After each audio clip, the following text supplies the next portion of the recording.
नितेश राणे यांनी केरळच्या मुद्द्यावरनं केलेल्या टीकेला काँग्रेसचे प्रवक्ते अतुल लोंढे यांनी आता प्रत्युत्तर दिलंय। जे भाजपला सोडून काँग्रेसला मतदान करतात त्यांना दहशतवादी म्हणणाऱ्यांना मंत्रिमंडळामध्ये राहण्याचा अधिकार आहे का, असा सवाल अतुल लोंढेंनी आता विचारलाय। नितेश राणेंनी केरळला मिनी पाकिस्तान म्हटलं होतं, तसंच राहुल गांधी प्रियंका गांधींना दहशतवादी मतदान करतात असं वादग्रस्त विधान नितेश राणेंनी केलं होतं आणि त्यावरनं आता अतुल लोंढेंनी पलटवार केलाय।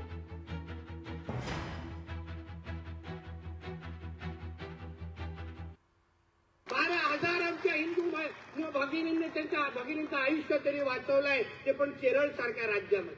अहो ते मिनी पाकिस्तानच आहे केरळ, म्हणूनच तो राहुल गांधी तिथे निवडून येते, आता त्यांची बहीण निवडून येते।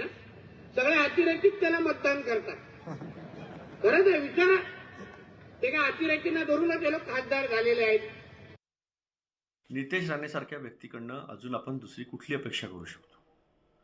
माझा प्रश्न देशाचे प्रधानमंत्री सन्माननीय नरेंद्र मोदीजी आणि महाराष्ट्राचे मुख्यमंत्री देवेंद्र फडणवीसजी यांना आहे की ज्या संविधानाची एकात्मता आणि अखंडता राखण्याची शपथ घेऊन हा व्यक्ती मंत्री झाला आहे, तो जेव्हा केरळसारख्या प्रदेशला भारताच्या पाकिस्तान म्हणतो आणि जे लोक बीजेपीला मतदान न करता काँग्रेसला मतदान करतात त्यांना आतंकवादी टेररिस्ट म्हणतो, की आपण स्वतःला राष्ट्रभक्त राष्ट्रप्रथम म्हणता, मग नितेश राणेसारख्या व्यक्तीला मंत्रिमंडळात राहण्याचा अधिकार आहे का? हा प्रश्न आहे आमचा देशाच्या प्रधानमंत्र्याला आणि महाराष्ट्राच्या मुख्यमंत्र्याला।